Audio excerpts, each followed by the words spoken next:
Here we go. This is the last day of the 12 Days of Human Design series. Over the course of the last few episodes, I have taken you through a tour to meet every single member of my family. Not so that you could get to know my family, but so that you could get to understand some of the nuances in human design. Prior to today's reading, all of the charts that I gave a little bit of a go over are generator types, manifesting generators and generators. So in my family, there are 8 manifesting generators, 3 generators, and today we're focused on Colby. Colby at the time of this reading is just 4 days old, and he is a manifester. Manifestors represent just 9% of the population. So it's really a big deal, and there are some differences here that I want to unpack with you on today's episode. Welcome to Unjaded. I'm your host, Vicki Dixon. This is a podcast with a human design spin on building the life, the relationships, and the business that you were made for. Let's dive in.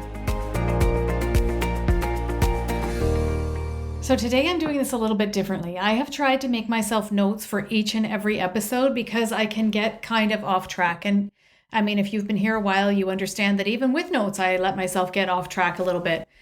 But with Colby's, I just wanted to look at it with fresh eyes and see what I see. So we're going to do this together, just a high-level overview of his design.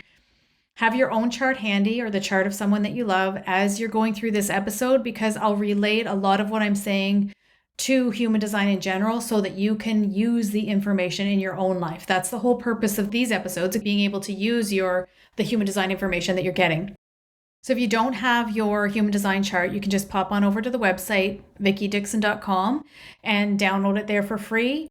Okay, so first things first about Colby. Colby is a manifester.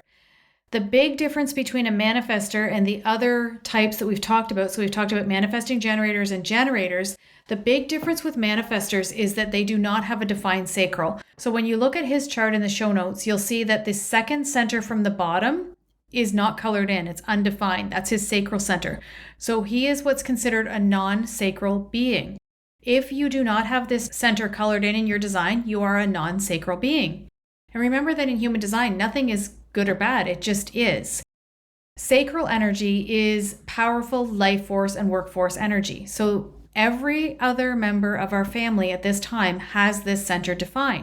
And remember that in your openness is where you're more prone to conditioning or most prone to conditioning. I don't ever say that people are not conditioned in their defined centers, because you've heard me talk about how conditioned we actually can be in our defined centers.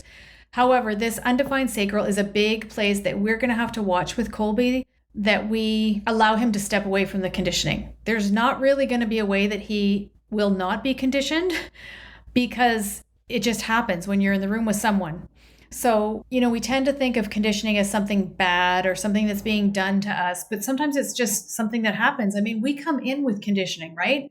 There's intergenerational conditioning that happens as well. Our cells have cellular memory. So we all have conditioning that we bring with us into this life. And for Colby, he will be just naturally conditioned by the sacral energy around him. There's no way around it.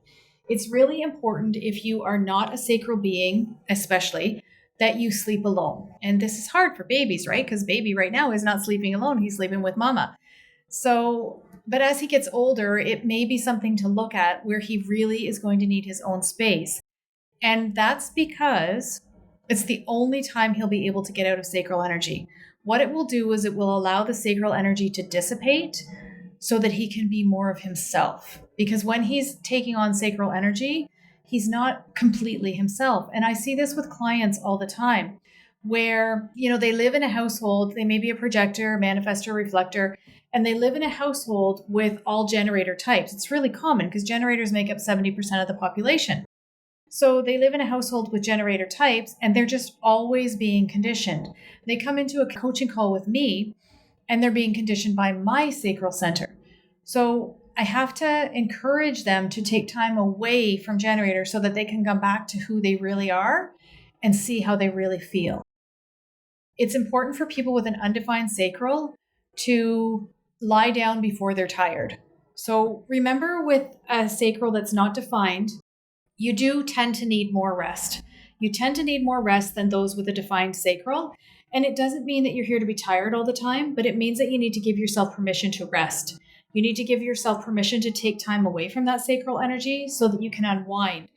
And what you're going to do in order to sleep, and what Colby is going to do in order to sleep as he gets older, is to take that quiet time before bed. Take a half an hour before bed, lie down, read a book, do something, meditate, listen to subliminal messaging, some sort of something that allows you just to come back to yourself as you allow the sacral energy to dissipate so that you can go to sleep and have a restful sleep.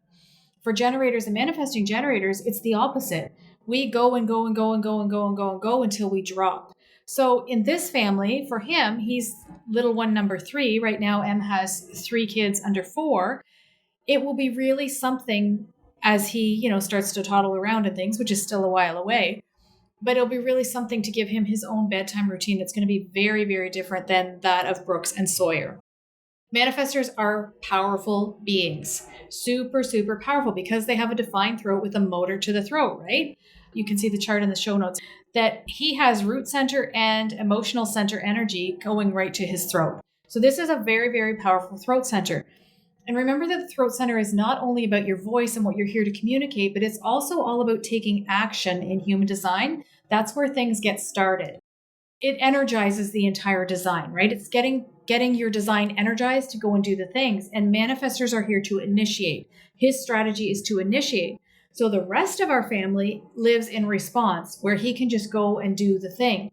It's really important for manifestors to be able to inform.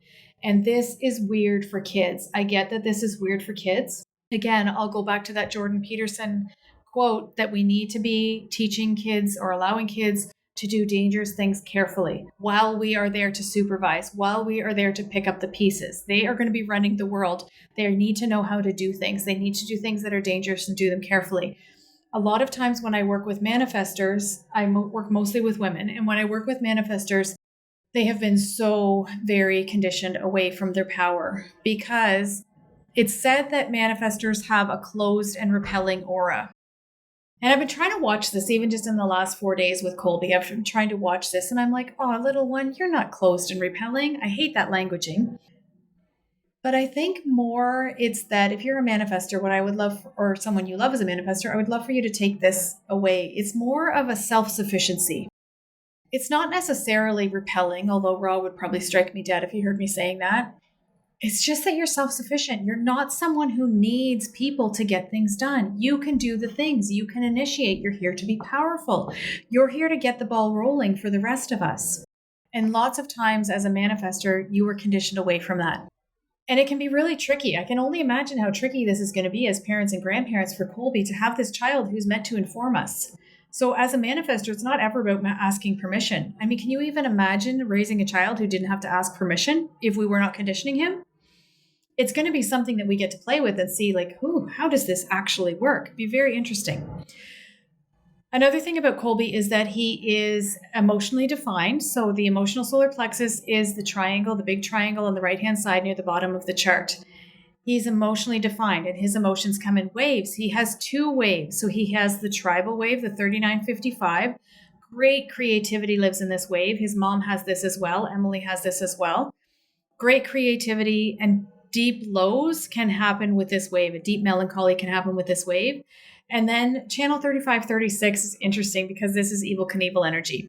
This is a collective wave. This is a wave that's based on expectations. And all of these things present themes in his design. So this Evel Knievel energy of Gates 3536, this channel, it's all about adventure. He's here to have adventures. He's here to experience life fully. He's also a 3-6 profile. Holy 3 6s. If this is your profile, you've been batted around by life a whole lot, because you are someone who makes all the mistakes. And I'm putting that in air quotes because there are no mistakes for a 3rd line profile. And the thing with the 6th line profile is that you have a 3rd line phase. So for Colby, he's got a 3rd line conscious profile. And for the first 30 years of his life, he's got a 3rd line unconscious profile. So he is the ultimate experiential learner. He has to learn everything for himself. He has to touch it and feel it and see how it works. He has this Evel Knievel energy in his design. So he's really here to experience life fully. He has endurance in his design as well. This is a theme for him. Gate 32 is a theme for him with endurance. Another thing that shows up in his design, that shows up in his entire family except for Sawyer, is that he has an undefined G center. So the G center is the center for direction and the center for lovability. He will be someone who is geographically sensitive. So if you have this center undefined, it is the diamond shape that's outlined in yellow in the middle of your chart. If it's defined, it will be colored in. If it's undefined, it will be white. His is white. So he will be, he is geographically sensitive. He will feel in his body when he's in the right place, and he will know when he's not in the right place. And that's going to be really important to him. If this center is undefined for you, you need to know that when the chips are down, you're going to question your lovability. With this center undefined and his will center undefined, he's going to question, he will tend towards questioning his lovability and his worth. But that is our gift as parents and grandparents, as his village. We get to make sure that he doesn't fall prey to questioning his value and his worth, that he stands in his gifts, that he understands who he is right from the very beginning. That is the beauty of knowing your human design. One thing that we haven't talked about in any of the episodes, but I just want to touch on it just super briefly here, is that Colby has an external markets environment. He has a markets environment. And this is something that shows up actually for a lot of us. I think both of the girls, I don't have their charts in front of me right now, but I think both of the girls have it. I have it. Sawyer has it. And now Colby has it. Maybe others do too, but I just know with us, we look at it because the girls and I own a crystal shop together. And it's interesting to see how a markets environment plays out. I know for Sawyer, we've been going out Fridays since she was very, very little. Friday is Mimi Day with Sawyer.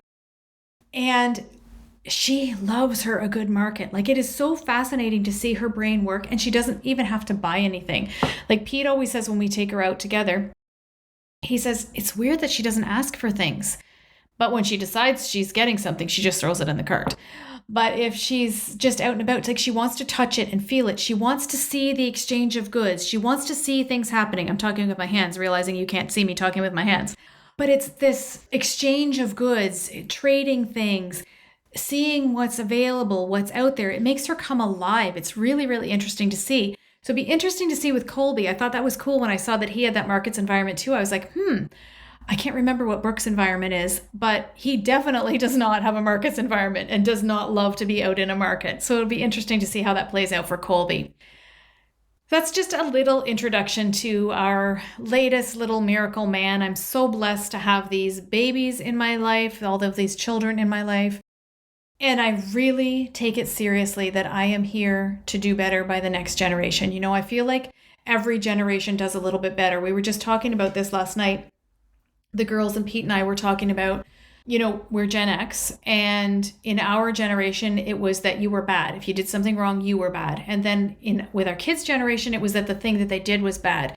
And now it's about how did that thing that you did make the other person feel? Like Brooks bit Sawyer the other day, and she's like, you need to tell him that it hurt me. And it's just powerful how all of these little things we get to do differently. We get to do better for every generation that comes along. Human design has been the biggest gift for me in understanding who my grandchildren are here to be and allowing them the freedom to be who they are without conditioning them away from themselves and from the body wisdom that they came here with. And I'm honored to get to do the same for Colby. When you're ready to step into the gifts of your human design, when you're ready to understand your child's design, your partner's design, let's get together in a reading.